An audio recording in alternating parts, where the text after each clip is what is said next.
протяжении 3 дней, с 23 по 25 апреля, у нас проходила завершающая часть обучения вожатых Башкортостана по подготовке их к летнему сезону 2021 года.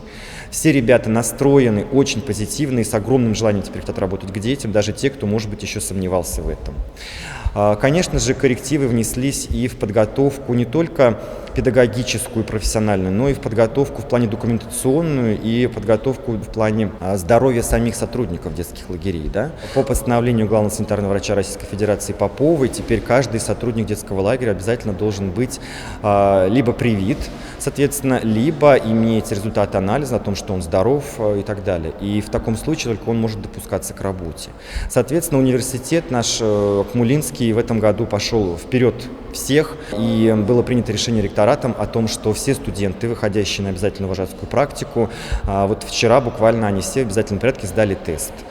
Тест на наличие или отсутствие антител, и это все было для них совершенно бесплатно. То есть все расходы понес прежде всего университет, студентам это было бесплатно.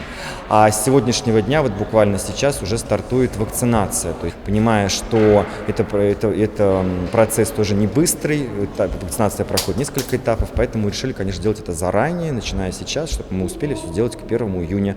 Опять же, все благодаря, прежде всего, умному, грамотному нашему управлению нашего университета, которое так подошло к решению этого вопроса. Я надеюсь, что мы подготовимся к лету 2021 года всесторонне. И в качестве здоровья наших вожатых, и в качестве их грамотности, педагогической и профессиональной грамотности. Вот сегодня мы прививаем вакцинацию, делаем студентам, которые идут на вожатскую практику. Вчера были взяты анализы, ИФА, мы называем иммуноферментные анализы крови, и у кого отрицательные результаты, их прививаем сегодня.